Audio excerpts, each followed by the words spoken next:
Greetings and welcome to another episode of the Lessons from the Cockpit show. I am your host, Mark Hasara, and for over 60 years, my passion has been everything aviation. I flew KC-135s in the United States Air Force for over 24 years and flew all over the world, passing gas for a living. On the Lessons from the Cockpit show, we talk to some of the most fascinating and intriguing pilots, aircrew members, maintainers, and aviation enthusiasts from all over the world. What we do here on the Lessons from the Cockpit show is we hear these aviators' incredible stories, but more importantly, what did they learn? What are the flying or life lessons that they learned from being in these extraordinary and incredible military, commercial, and even private flying operations? Our purpose is to increase critical thinking skills, both in the air and on the ground, but we also let these combat veterans share their stories from these incredible moments in their lives. Today's episode is brought to you by the book Tanker Pilot, Lessons from the Cockpit, found in all 4 formats on Amazon. This is the book I wrote about what it was like flying tankers, and I had my camera with me everywhere I went, so there's 32 incredible pictures inside the book. I'm going to do something a little different on the show today. I am going to tell you about an aviation enthusiast that became a very good friend of mine, and I'm going to tell you how we became good friends, but more importantly, and I may get a little emotional telling this story, what this person did for me and my family when my son was sick with cancer and was declared terminally ill. So, grab an adult beverage of your choice, sit down, strap in, and let's begin the Lessons from the Cockpit show as I tell you a little bit about this friend of mine, and I've been wanting to do this for a long time because there's a book about to be published about his life, and of course, my family's included in the book. There's a tradition in the military, and I think it goes back to World War II, but I'm not sure. I'd have to look this up. And that is the tradition of battle flags. Members of the military will take with them on missions, particularly missions in the airplane, American flags, and send them to their families, their loved ones, and friends. And normally it is accompanied by a certificate that says this flag flew on this mission on this date, and it's signed by the crew. When my mom and dad were first married, my dad was a draftsman for Borg Warner, and they were making the flight control actuators for a very top secret airplane. They were told that this airplane would not be like any other, and these actuators would operate in an environment totally foreign to anything that had since flown and probably would fly for quite a while. My father was a really good draftsman. He could draw things accurately and do it fast, and so they brought him this project, and he's only in his 20s. And I think my mom and dad had not been married very long. They gave him all of the requirements for this, and of course he draws the whole thing out. And then they go and they make this part, and this part goes in this particular airplane. It's not until later that my dad finds out that the flight control actuators that he drew these original draftsman drawings for are going in the U-2 spy plane. And so my dad was really proud of that. I got to be a part of an airplane that made aviation history. During the run-up to the shock and awe campaign in 2003, I thought, wouldn't that be cool to fly an American flag for my dad on the U-2 spy plane? And I was set up to do this in a great way because the U-2 spy planes, the Dragon Lady, was operating out of Prince Sultan Air Base south of Riyadh, Saudi Arabia, where our Air Operations Center was, that I was working as the chief of the air refueling control team.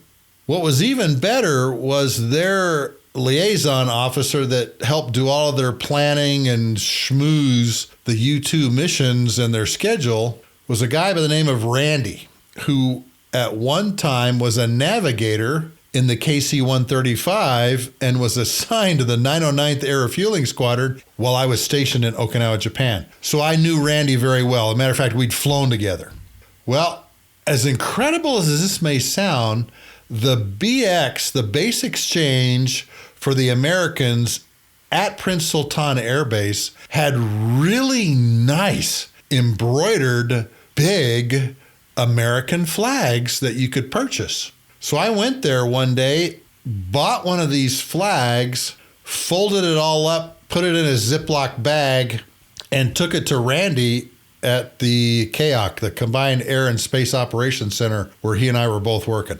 And I went up to him one night and I said, "Hey, Randy, my dad actually was a draftsman for Borg Warner that made the flight control actuators for the U-2 spy plane. Could you possibly see that this American flag is flown on one of the U-2 missions on one of the jets that's flying out of here?" He goes, "Yeah, give it to me. I'll take it right down there when I go down there later on tonight." So Randy takes the flag and he goes about his business doing stuff. And sure enough, it makes it to the U-2 detachment at Prince Sultan Air Base. Now, we were flying some pretty crazy missions at this time period. The U-2 is actually flying along the border, but for a short period of time, it is actually flying missions over Iraq. For just a couple days, our U-2 spy planes were flying under the UN charter in these missions that are called UNMOVIC missions. And UNMOVIC is an acronym that stands for United Nations Monitoring and Verification Commission as part of the UN charter. Now, everybody knows we're looking for weapons of mass destruction in Iraq, and we eventually go to war thinking that's what they have there. But these U-2 missions happen over a period of a couple days, and they use a very specific version of the U-2 to fly these missions. They're flying in a U-2 that's configured in what's called the senior spur configuration. It has this really long nose that has a synthetic aperture radar in it that takes really incredible pictures of things on the ground. But it's also got this great big huge antenna on the spine.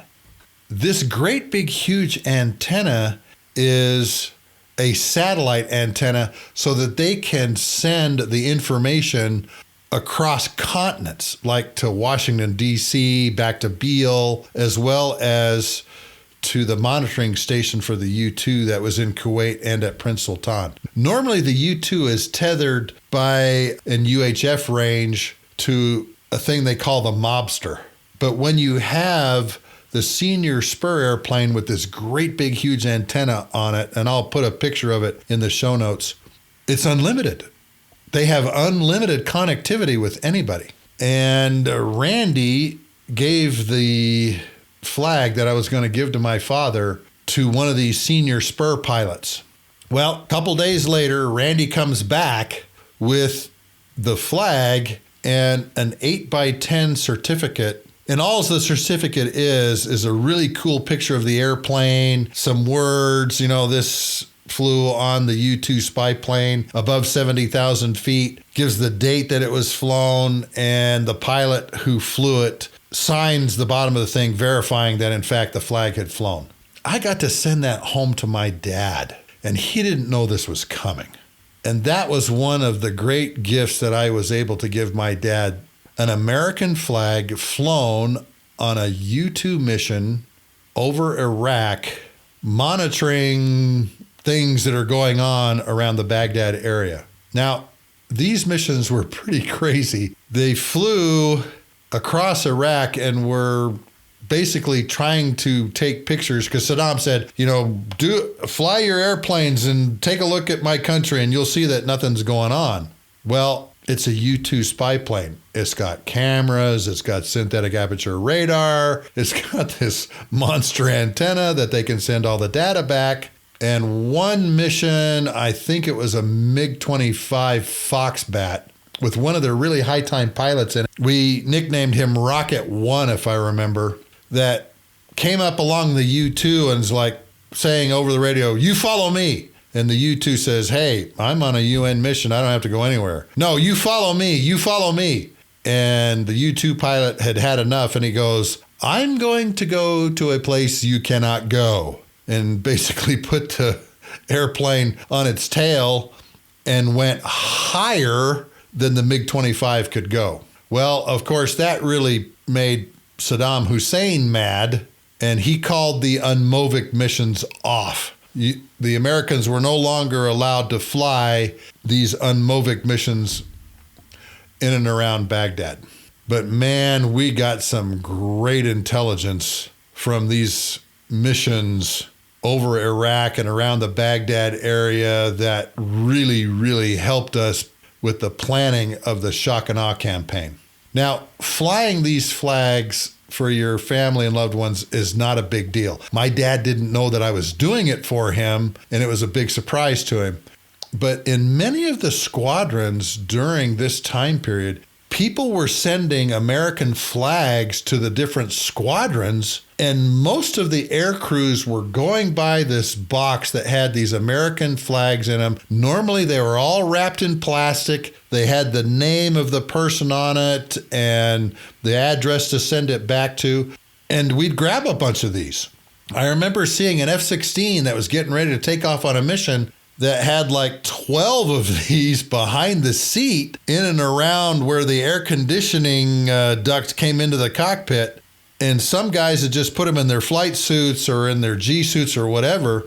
In the tanker, we'd grab like 20 of these things and fly them on our tanker missions. The big airplanes, you could put more of them in, obviously. The fighter planes, not so many. But this was a traditional thing that we did, again, fly these American flags on these combat missions so that we could send them back to family, friends, and people that sent us these things. And it became known as kind of their battle flag, their American battle flag.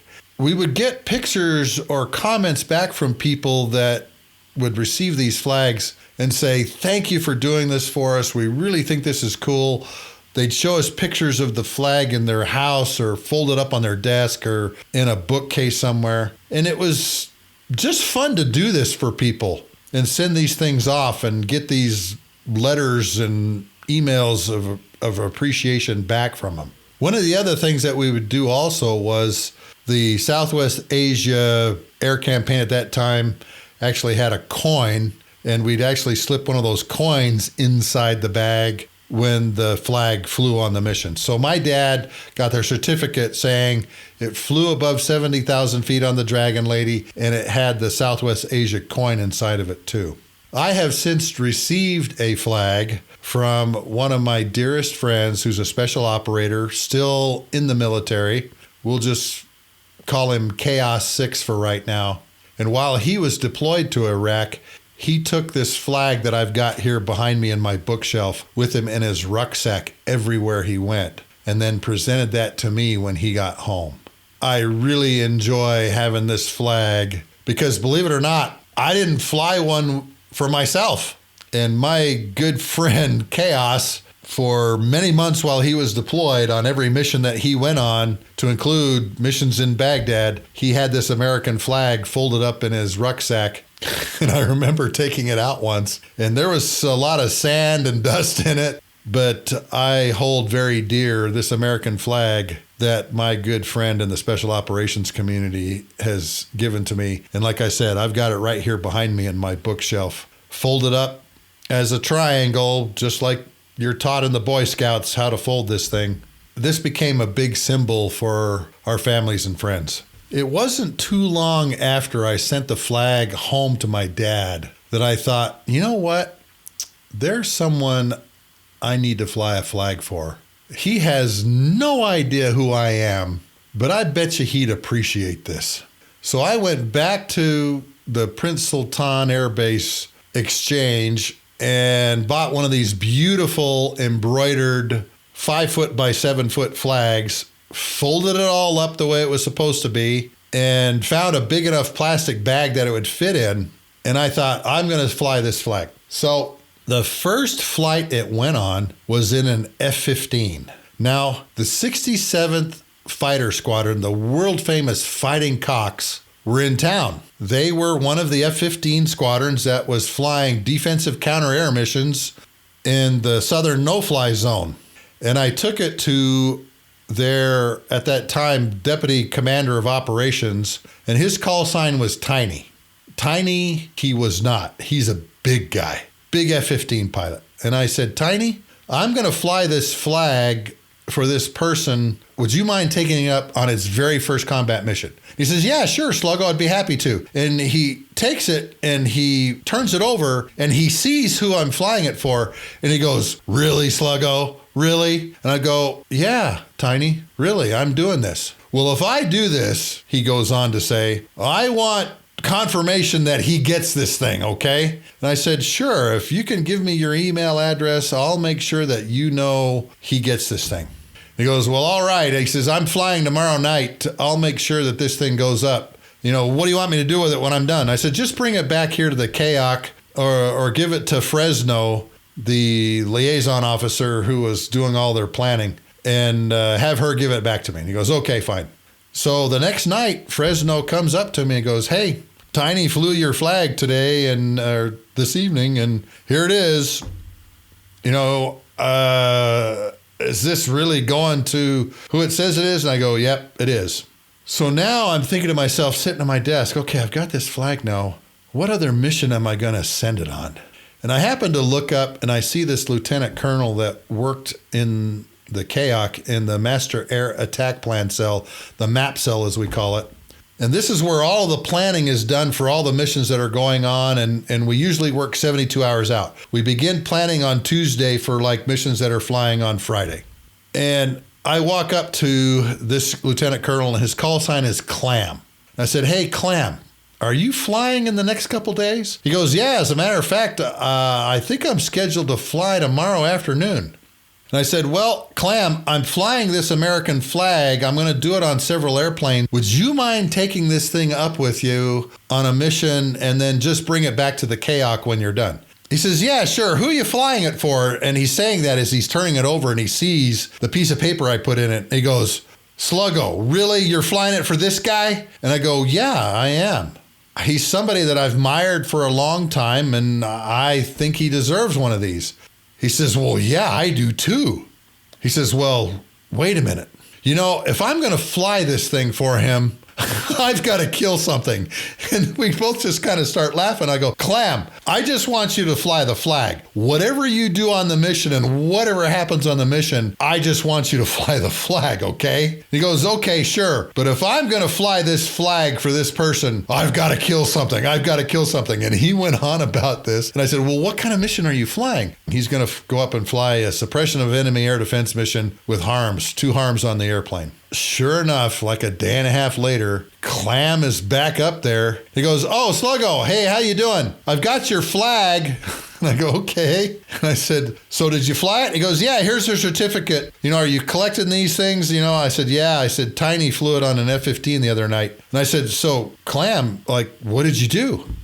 He goes, went out on a seed mission, you know, a harm mission, hunting radars. And he holds up this cable. And he says, Sluggo, while I was out flying this thing, I told you I was going to kill something if I had this flag on board. And I fired a harm at an SA-3 low-blow radar. And sure enough, man, right as the time of flight ended, that thing went off the air. So that's a confirmed kill. And I think the RJ confirmed that it went off the air too. So here's the flag, and you make sure this person knows, here's the cable of the harm that I shot at this SA-3 low-blow radar, and it's dead. I killed it. Okay? We just kind of laughed for a few minutes. I said, all right, Clam, thanks. I thought to myself, well, we killed a radar with this thing. Let's go see if we can kill another one. And I took a few minutes to drive down to the Marine Corps detachment that was there. The Marine Corps VMAQ-1, I think they're called the Deadly Jesters, were deployed there. They fly EA-6B, electronic attack, electronic protection, electronic jamming airplane that carries these external pods that have these jammers in them. There's a crew of 4 with a pilot and these electronic countermeasure officers that also sit in the airplane, but it's also carrying a harm missile in case it needs to shoot something and kill another radar. If they can't jam it, then they'll go in and fire this HARM missile at it and kill it that way. So I'm down there and I talked to the XO of the squadron and I said, hey, I'm flying this American flag. I'm trying to get it on as many airplanes as I can before the shock and awe campaign ends. Would you mind giving this to a crew that's going out and flying a mission and flying this flag? He says, yeah, sure. Who's it for? I says, well, there's a piece of paper in there that says who it's for. And he turns it over and he goes, really, Sluggo? You know this guy? And I go, no, he has no idea who I am. And I have no idea how I'm going to get this to him, but we're going to fly it for him anyway. And he goes, okay, he's one of my heroes. And I go, he's a lot of people's hero in the military. And he goes, well, I think we've got a couple crews that are getting ready to go out right now. Walk with me. So I walk with him, and sure enough, there's a crew that's just coming out of debriefing. They're going by the mission desk one more time, the mission ops desk, and he hands it to them. And the crew gathers around, and they go, okay, yeah, whoa, wait a minute. Really? You're flying it for this guy? And I go, yes, I am. The pilot shows it to these other three crew members, the electronic countermeasure officers that are doing the jamming and working the frequencies and even firing the HARM. And they're all like going, man, this is going to be great. This is going to be great. I'm excited about this. This is going to be great. And they walk out with the flag. Well, I guess it was a day or two later, I get a phone call from the Deadly Jester's XO. He says, hey, Sluggo, we flew your flag. That crew went out and flew it. I said, let me ask you one question. Obviously, you're jamming a lot. Did you fire any missiles? Did you fire at anything? He goes, no, they came back with the HARM on the airplane, but man, they did a lot of jamming on that mission. And all of them were pretty pleased that they got to fly the flag. One of the electronic countermeasure officers, or ECMOs as they call them, actually had it in his G suit and flew the thing. And they were talking about flying it for this guy and how cool it was to be able to do this while they're flying the mission. I said, okay, I'll come down and grab it. I go down and back to the Marine Corps detachment, grab the flag from them. And of course, they have a certificate signed by the pilot, by the 4 ECMOs that were flying the flag for me. Well, now it's kind of getting late into the shock and awe campaign, and I'm beginning to worry that the shock and awe campaign is going to end before I fly it on tankers.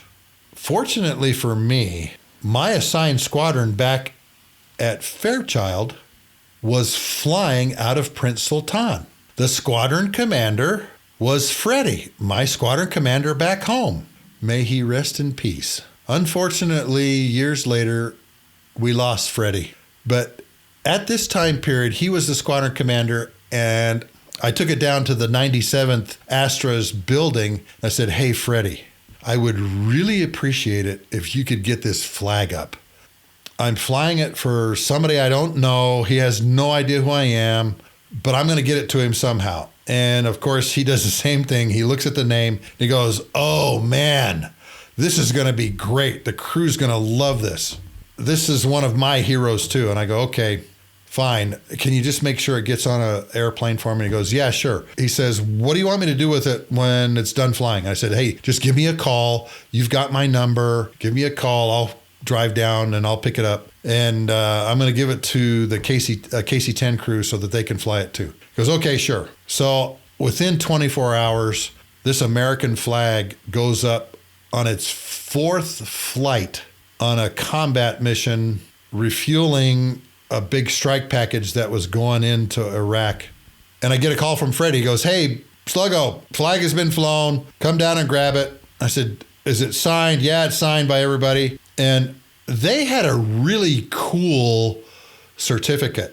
They had an F-16 picture out the back through the boom sighting window being refueled. And across the glare shield of the F-16, the pilot of the F-16 had unfolded a flag and had draped it over the glare shield, the instrument panel of the F-16. So you see the boom down, you see the pipe extended into the receptacle of the F-16, you see this American flag spread out on the picture, and it's got the desert of Iraq underneath it, and there was some clouds around it and everything. It's really a cool picture. And the pilot's looking up and giving a thumbs up to the boom operator. Now, this was the 97th standard certificate. And what they would do is they'd print it out and put the names of the pilot, the co-pilot, and the boom operator on it. Those three signed this thing. It was really a cool certificate because it showed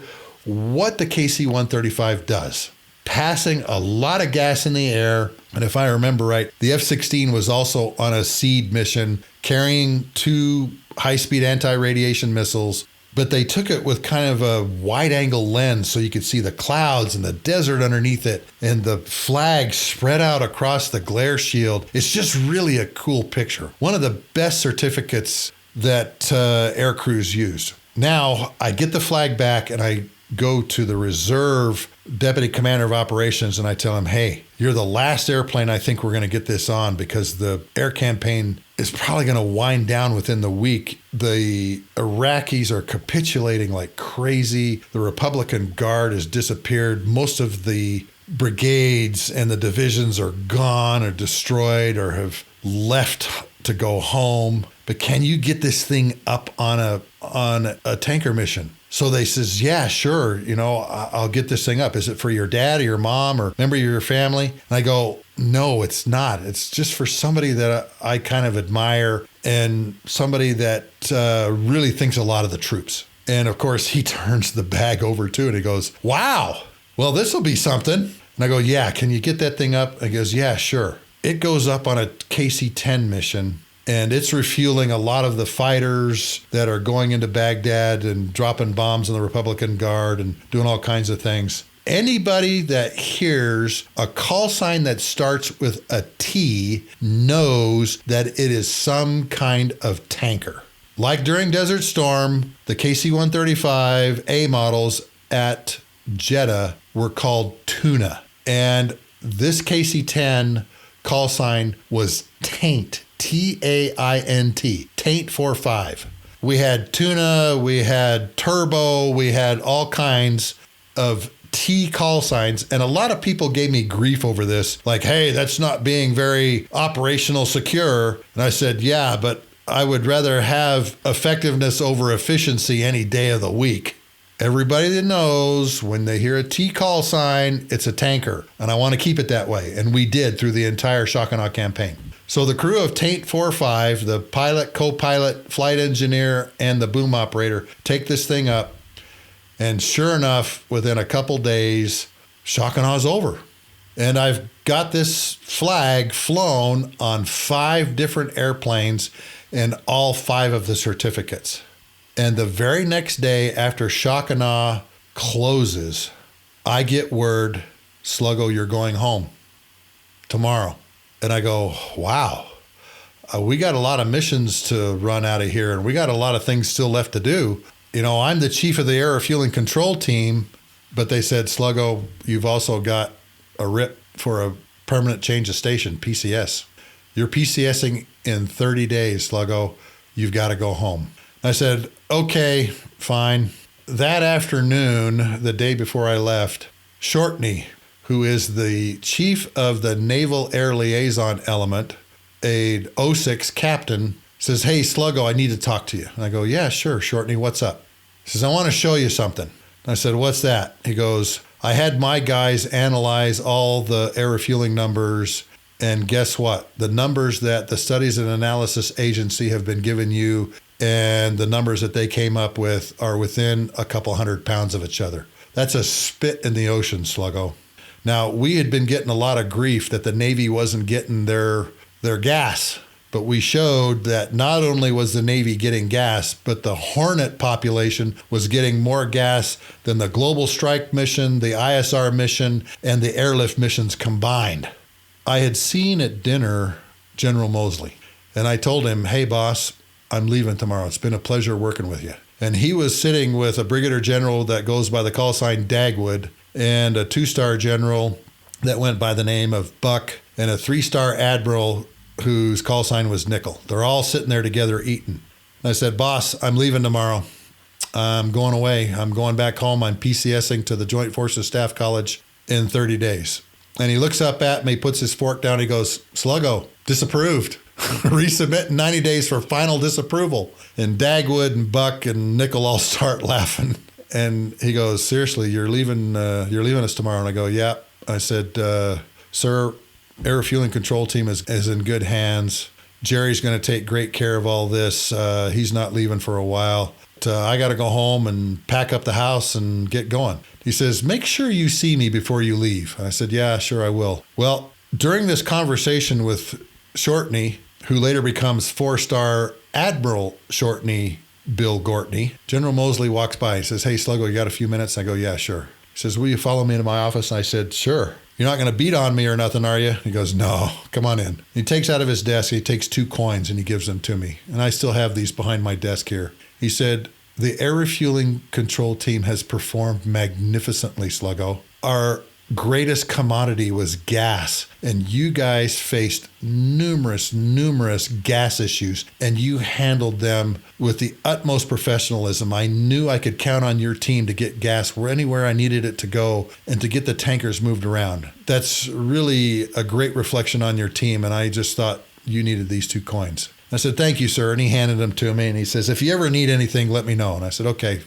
I'm leaving tomorrow, sir, with Freddie on one of the first tankers out. We're going to lodges to spend a night, and then I'll come home. He goes, okay, great. I've got these 2 coins from General Mosley, and I've got this flag that I put in a very special place in my luggage with these certificates that I put in something kind of hard, so that it's not going to bend or fold them. And I get home. Well, I have no idea what address to send these things to. I start looking around, man, how am I going to get this flag to him? And the only thing I can find is an address in New York City. And I go, well, if I send it via FedEx, they'll at least get it close to him.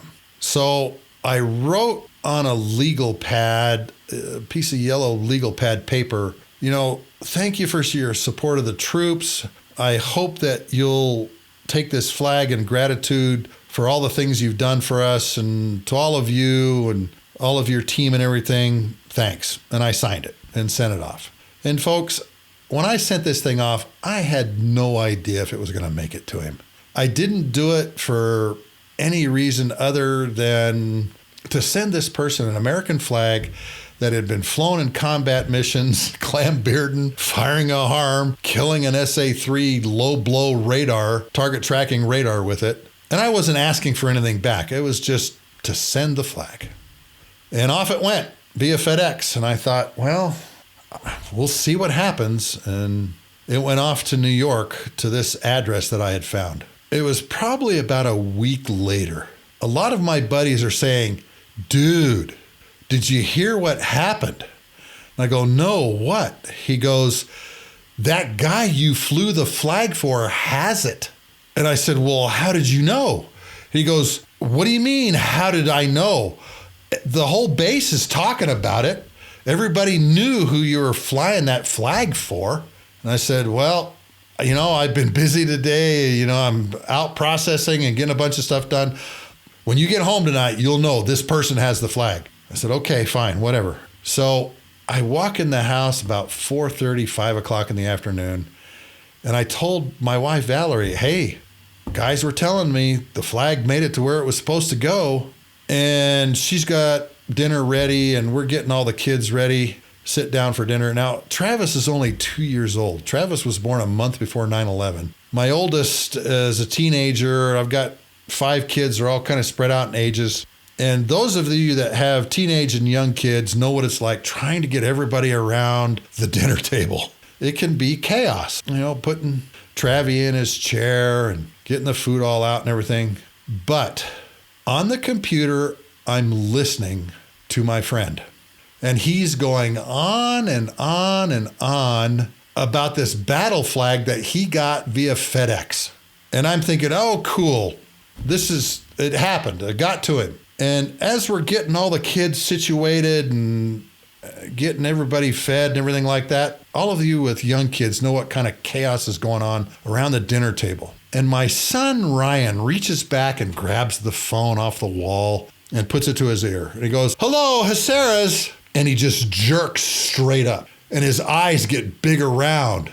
And he goes, yes, sir. Yes, sir. I've taught my kids well, sir and ma'am. Yes, sir. And he hands me the phone. He goes, Dad, it's him. He's on the phone. And I said, get out of town. He's not calling here. He goes, Dad, it's the same voice coming from the computer. And he hands me the phone, a big smile on his face. And my wife is smiling and everybody's going, it can't be. It can't be. Typical military fashion, I grab the phone and I say, this is Lieutenant Colonel Mark Acera. May I help you, sir or ma'am? And sure enough, there's this laugh on the other end of the phone. And he goes, yes, Lieutenant Colonel Acera, this is in fact Rush Limbaugh calling you. And I go, yes, sir. He goes, this is one of the greatest gifts I've ever been given. Tell me about this. Tell me what happened. Tell me about flying this flag. And I said, well, Mr. Limbaugh, I've been a listener since the first Gulf War. And we fly these flags for our families. I didn't know if you have one. I didn't know how I was going to get it to you. But I just thought it'd be cool to fly a flag for you on an F-15, an F-16, an EA-6B, KC-135, which is what I fly, and a KC-10. And he got emotional on the phone. He just goes, this is incredible. And he just went on and on about having this American flag and the coins that were folded up in it and the certificates. I said, well, sir, I've been a listener for a long time and you don't have something like this, do you? I don't know if you did or not. And he goes, no, I don't have anything like this. So you guys are flying missions over Iraq and you're flying this flag for me? And I go, yes, sir, we are. You've been a great supporter of the troops for a long time. And I just thought you'd want one of these things. And he goes, this is incredible. This is incredible. So he gives me his personal email address and he shares that with other people. I get emails from other people, saying this is cool. And he says, if you ever need anything, please don't hesitate to ask. And I go, okay, yeah, sure, whatever. And I didn't think much about it. And I get an email from him later on, and he's showing the certificates and he's showing the flag. And of course, he puts it up on his website. And then the next day, a lot of my buds who were listeners, hey, that was really cool what Rush Limbaugh talking about that flag you flew for him. And of course, I told Rush, I says, hey, you can't use anybody's names because a lot of people still deployed and got to keep operational security. But the next day he went on about it, and he's talking on his show about talking to me and all the things that the flag had done. He talked about clam. I got to kill something. I got to kill something. And he just went on about that. Well, it wasn't until, I don't know, months later, he was talking specifically about things that are going on in Iraq and Afghanistan. And he's going to go there at some point in time. And I was telling him, I said, you know what? I'm going to email him. And I'm just going to tell him, Rush, it takes a lot of gas to run things. And I gave him some crazy numbers and everything. And he comes back from the break and he's reading the email on his show. And folks, I got to tell you, I was really hesitant about sending that. I had my finger over the send button, I don't know, 12, 14 times. I can't bother him. I can't do this. And I sent that thing off to him. And sure enough, he reads it on his radio show. Well, over the next 10 years, we email each other back and forth. And he says, if you're ever in Florida, please come see me. And I think there was one time I was down there for some Air Force event. I can't remember what it was, but it just didn't happen. Well, as events would go on, he mentioned to me, if you need anything, let me know. And here comes the emotional part, folks. This is a date you'll never forget. I dropped my son Jeffrey off at a scout camp because he really wanted to go. He goes, Dad, I really want to go. I really want to go. But we knew something was wrong with Jeffrey. We knew Jeffrey was sick. We just didn't know how or why. And I told him when he got out of the car, I don't want to get a phone call, you're hurt. Slow down, take it easy, okay? Because subconsciously I'm thinking something's wrong with this boy. But I'm going to let him go to this thing because all of his friends are there and they're all there having fun, doing merit badges. And 3 hours later, I get a phone call from one of the scoutmasters, and he's saying, hey, we'll meet you at the Hy-Vee in Marion. your son's hurt. I go, oh, darn it. What happened? What did he do? He says, well, he's doing his mountain biking merit badge. He was going downhill and something happened and we're going to bring him to you. And I said, okay, fine. So about 20 minutes later, I meet this scoutmaster that has Jeffrey in the car with him. I said, okay, thank you for bringing him to me. I get Jeffrey in the car and he's really emotional. And he goes, Dad, something's wrong. And I said, son, what happened? He said, Dad, I was doing my mountain biking merit badge. And I said, okay. And he goes, I was going downhill, transitioning to uphill, and I was switching the gears. And my left foot slipped on the pedal when the gears were shifting. Dad, my left knee hit my left elbow, and I heard a pop in my shoulder. And I said, okay, bud, well, let's get you downtown and let's find out what's wrong and what's going on. We get him downtown. They said, okay, well, let's get him in, x-ray the shoulder. You know, they have him move it around and he can move it a little bit, but the doctor's looking at his shoulder with some concern. And he goes, let me go x-ray this thing and let's see what we've got. And about less than 10 minutes later, maybe 6-7 minutes later, this Dr. Ryan comes out and his eyes are as big as silver dollars. He says, Mr. Hasera, not only is your son's arm broken, it's broken through a 10.5 centimeter osteosarcoma cancer lesion. Your son has bone cancer. What do you say to a statement like that? He says, there's no way to candy coat this, Mr. Hasera. Your son has to be seen now. Fortunately, I know a lot of people down at the University of Iowa. And of course, Jeffrey is crying and I'm crying. I'm like, wait, what? My 15-year-old son has what? Cancer? And he goes, yeah, and he needs to be seen now. And I didn't understand the urgency of what he meant when he said now, because you're just in this state of shock. Well, I get home. Of course, I call my wife and I tell her, Jeffrey has bone cancer. The thing that's been slowing him down and he's sick of is bone cancer. And you just can't process that. And so I get him home. And sure enough, Tanya calls from the University of Iowa. And she says, have your son here tomorrow at 8 o'clock. He'll be here all day. He has a lot of tests. Tomorrow, he has surgery to put his chemo port in on Wednesday, and we do a biopsy on Thursday. My head is just spinning at this time. And we're members of the LDS Church, and of course, I give him a blessing that night, and there's a lot of things that happen. Well, one of the first people that I email is my good friend Rush. And I tell him, hey, Sir Rush, we're in a bad way. Jeffrey has bone cancer. And within a few minutes, he writes back, what do you need? How can we help? And I said, I don't know, Rush. I'm still trying to process this. Well, after 12 weeks of chemo, they tell us that the tumor has not gone down. It's not shrunk at all. And our son Jeffrey has to have his arm amputated. And to all my listeners out there, I can still remember this day taking him to the hospital early in the morning for his surgery to amputate his left arm at the shoulder on the 23rd of September, 2009. Because, ladies and gentlemen, that was the lowest point of my life.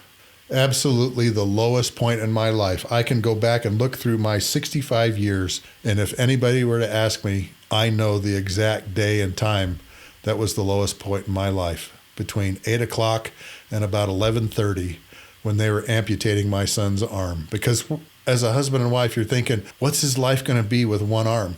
But you know what? And this is a great lesson learned. Reach out to those people that are going through these terrible trials. Someone we knew actually reached out to Bethany Hamilton, professional surfer who lost her left arm at the shoulder from a shark. And right before he had surgery, he got a package in the mail of a shirt and her DVD on single-handed surfing techniques and a wonderful letter that said, I was back on my surfboard 3 weeks after I had my arm bit off by a shark. Jeffrey, you need to make that same goal. And that was his goal. I am going to be back on my skateboard within 3 weeks of my amputation. Now, he's in the hospital. He's in a drug-induced coma for a couple days, and then finally he wakes up. And I'm not going to go through all of the terrible things that went on there, but focus on the good things. People were coming down to see him, and Friday is when he wakes up. By Saturday, they say, hey, I think he can go home. And we kind of surprised at that. And sure enough, Sunday evening, Jeffrey's home. He's out of the hospital. The wound looks terrible. But again, one of my dear friends reaches out to us. And during the week, he calls me on the phone. This is not Rush. This is my good friend Scott and his wife Tracy. He tells me, hey, there's going to be a big box come to your house. It's for Jeffrey. And I go, okay. Because now everybody's rallying around Jeff.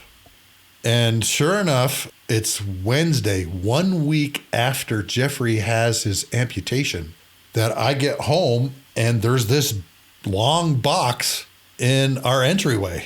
And I said, Jeff, this is for you. This is for you. And he goes, oh, okay.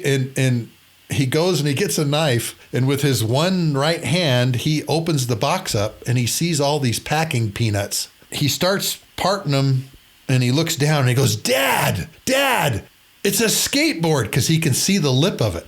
And my good friend Scott had a friend of his that owned an online skateboard shop and made a custom board for him. Jeffrey has this look on his face that, okay, I got to go ride this thing. And I tell him, dude, if your mother comes home, she was gone at the time, and sees you on that skateboard, she is going to beat me with rods. And typical Jeffrey, he says, well, we got to do something to lessen the blow. And so he has me take a picture of him holding the skateboard, which I send to my wife and again to my good friend Scott.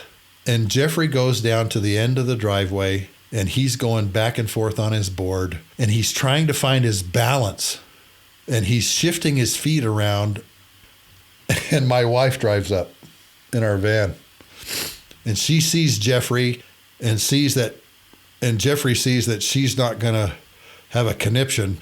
And so what does Jeffrey do? Opens the garage, gets his ramps and rails, skateboard rails out.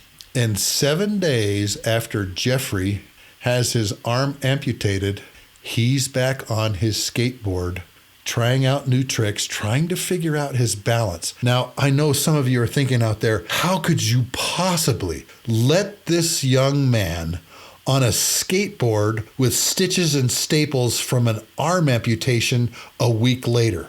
And Jeffrey had the answer. He says, Dad, just let me be a kid. I just want to be a kid, Dad. But how could we get in front of his goal? He wanted to be back on his skateboard. And I hope that's a lesson to all of you out there, that even in these terrible circumstances, and even though this terrible thing happened to us, we let Jeffrey be a kid, and he wanted to get back on his skateboard. And he wasn't going to let losing his left arm keep him from that goal. And a matter of fact, we sent a note to Bethany Hamilton and said, he beat your 3 weeks. He was back on his skateboard in 1 week. I still have those pictures of him with his hat on and his short sleeve shirt out with his friends on his skateboard. Now, he got tired after about 10, 15 minutes, but it meant the world to Jeff to be back on his board. Later on, obviously, he had the stitches come out and the staples come out, and Jeffrey was doing really good. 2 of my children were in the college intern program in Disney World in Orlando, Florida, and we got to go down and visit with them because they had badges that would get us into the park. And of course, Jeffrey was doing much better, and we got to go through all the different parks and everything. And I remember my good friend Rush said, if you're ever in Florida, come see me. So I emailed him, said, hey, we're in Florida for a week and a half or so. If you can, great. If you can't, that's fine. And he says, come on down, 15th of December. Come on down, have dinner with us. And it was just a great night with him. And at that time, his fiancee, Catherine. And I'll never forget something he told me around the dinner table. He reached over and he grabbed my hand and he says, don't you ever do that to me again. And I said, what do you mean? He said, don't you ever do that to me again. You needed my help and you were afraid to ask me. Don't ever do that to me again, Sluggo. And I said, okay, I won't. I promise. Because after the amputation, the tumor in his left arm was still 40% alive, and we had to find another way of helping Jeff.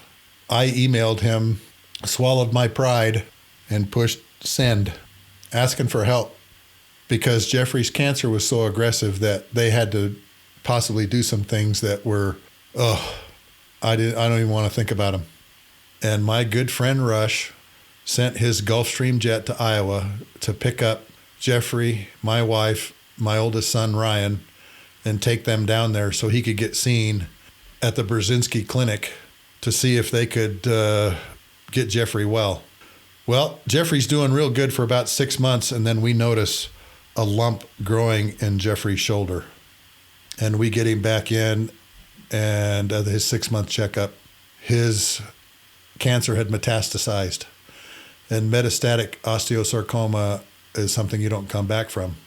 And once again, my good friend Rush made sure that we did not have to worry about how much it was going to cost or how we were going to get him to Houston to be seen at MD Anderson.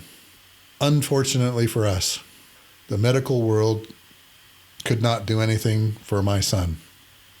He was terminally ill. Valerie's family, my wife's family, always every summer goes up to Moon Lake, north of Duchesne, Utah, for a week. And Jeffrey really, really wanted to go see everybody before he passed away. So in July of 2010, we got Jeffrey up there. Valerie and I had been invited to Rush and Catherine's wedding, which we did go to and spent time with them. They were very appreciative of us coming to the wedding because they knew how sick Jeffrey was, but we kept that a secret. And now Jeffrey's with his family for one last time, and he talks about the trial he's been through and about things that have happened to him. It was really a touching moment around a fire. And I come down out of the mountains, and there's an email from Rush going, "Are you guys okay? Where are you guys? What's happened?" I said, "Hey, we've been up the mountains. We've been off grid." Goes, "Well, we were going to come see you tomorrow." I said, "Well, I'm sorry. If you can come at another time, that'd be fine." He says, "Well, what about next Friday?" I said, "Okay, sure." And so my good friend Rush flew out with his wife, Catherine, spent the evening with us here in Utah, and it was just funny. He was talking to us about the things that happened at the wedding and what they were doing, preparing for the wedding, and the people that were there. Elton John was the entertainment, and Rush and Catherine were up in one of the upstairs bedrooms at my in-laws, and they come downstairs, and Rush starts tapping me on the chest, and he's a little angry with me. He goes, "What were you thinking, sluggo? You drove that boy out here 19 hours in a van with that tumor. I could have had him out here in 2 hours. What were you thinking?" And I said, "We just had to get him out here." He says, "Why didn't you call me?" And I says, "Well, you'd already done enough for the family." No. I don't want to hear that. He says, "That boy now has a ride home. I don't care how you get home, but that boy now has a ride home." Fortunately for us, his Gulfstream air crew have also become good friends. And his Gulfstream was supposed to go through their phase maintenance or whatever it is, their 2-year checkup of the jet or something like that. And his crew moved that trip to Savannah to get the jet looked at so that they could fly out and bring Jeffrey home. And the wonderful flight attendant in the back said to me, "We weren't going to let any other clowns bring Jeffrey home." We want to do it. And so Jeffrey got a ride home from Utah back to Iowa in Rush's Gulfstream 5. And they took great care of him. And by this time, the tumor in his shoulder is huge. And he's in a lot of pain. And I can't thank Rush's flight crew, who shall remain nameless, for all that they did for me and my family, shuttling us around, trying to get Jeffrey help. And then that one last trip home. We got him home on July 22nd, and Jeffrey passed away on the 16th of August, 2010, in our home from complications of osteosarcoma. About an hour after I laid Jeffrey down for the last time and felt his last heartbeat, I emailed my good friend Rush and told him Jeffrey had passed away. He says, I'm so sorry, Mark. What can I do for you? What can we do for you? Catherine is writing you in tears. And about 5 minutes later, I get an email from Catherine saying, I will be there tomorrow to help you with this. And she came up and on EIB-1, their Gulfstream jet with the same flight crew, and helped us figure out how we were going to get Jeffrey here to Utah. Now, during this time period, we had obviously a memorial service for Jeffrey in Iowa because all of his friends wanted us to have one. One night, Rush's pilot says to the mortuary, hey, why don't you bring out a box similar to what Jeffrey's going to be in, and let's make sure it fits in the airplane. And it didn't. It was a half inch too wide. It didn't matter which way they turned it, the box wouldn't fit because Jeffrey was 6'2". He was a tall glass of water. Sometimes they put people in body bags and move them that way. And Rush's pilot says, we are not moving this boy in a body bag.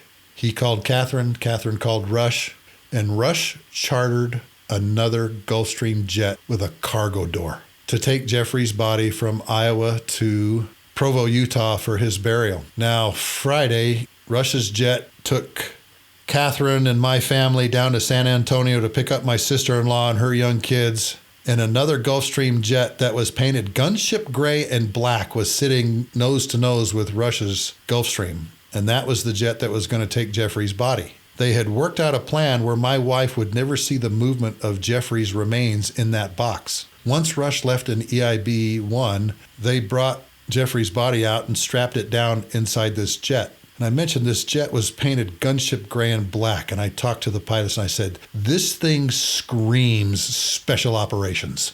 And he goes, as a matter of fact, all we do is take special operators all over the world where they need to go. And your son would be happy to know that the SEAL Team 6 snipers that freed Captain Phillips of the Maersk, Alabama, went to Djibouti in this very airplane. And I thought, isn't that incredible? But once again, my good friend Rush helped my family get my son to his final resting place. Now, that Friday afternoon, we got his body to Utah. And then the following Tuesday, we had the funeral. And Rush on Monday on his show said, hey, we're going to be gone tomorrow. We have to fly out to a funeral in Utah for a 16-year-old boy. And a lot of his good friends that we'd met at the wedding said, please send our condolences to Mark and Valerie. After the funeral, we were talking to he and Catherine. He says, hey, you don't mind if I talk about this on my show tomorrow, do you? And in a fit of loss of situational awareness, I said, no, I don't care. And so the next day he told the story of Jeffrey, and you can find that if you Google prayers for the Hasera family. It's still up on Google. You can find it that way. And he went on for about 20 to 30 minutes about our family, the flag story, and the story of Jeff. Well, folks, I wanted to tell you this story because a lot of my friends and people know this story and have asked me, when are you going to tell it? And there's a book coming out now called Radio's Greatest of All Time, Rush Limbaugh, that of course the flag story is in. And today I received a copy of that book from his sweet wife, Catherine. And of course, on page 124, I think is where it starts, he tells the story of the flag, and he has the certificate of the crew of the KC-10 Taint 45 as one of the big pictures in the book. Rush was a huge aviation enthusiast and a historian. His father was a pilot during World War II, and if I remember right, he flew P-51s or B-25s in the China-Burma-India theater. And so he's always had this great love for things aviation. And when he and I were together, he was always asking questions about flying and always asking, well, how does this work? And how do you do this? And how do two airplanes get together under the tanker to pass the gas? And he was also very gracious in doing the foreword of my book, Tanker Pilot, Lessons from the Cockpit, which he took the manuscript, took it to his publisher, and I was able to get the book, Tanker Pilot, Lessons from the Cockpit, published by Simon & Schuster's imprint called Threshold Editions, and get it published in November of 2017. I realize, folks, that many of you out there do not share the conservative ideology, but I hope all of you will understand compassion, helping those around you, reaching out to people who are going through some of these terrible times during their lives, with the loss of loved ones to COVID, to loss of businesses, whatever it might be. Rush said something to me around the dinner table when we were with him, and I will never forget this. He said to me, "Don't ever deny me the opportunity to bless your family, Sluggo. Don't ever do that to me again." He says it's a small thing. And to us, it was not a small thing. It was huge, because we didn't know how we were going to do some things where Jeffrey needed help, or how we were going to get him out to Utah for his funeral. And my good friend Rush stepped in. So these are life lessons of compassion, service, and of being able to help people around you. And folks, he said something to me one day that I've not forgotten either. He said, "Who would have thought when you flew that flag for me on those 5 missions during the Shock and Awe campaign, that it would lead to me helping you in your darkest hour when Jeffrey was sick?" So folks, I hope you'll reach out to those people around you that may need a little push, may need some encouragement right now. I appreciate you listening to this story, and I hope that you will forgive me for getting a little emotional talking about my son Jeffrey and our 14-month battle with cancer and his subsequent passing.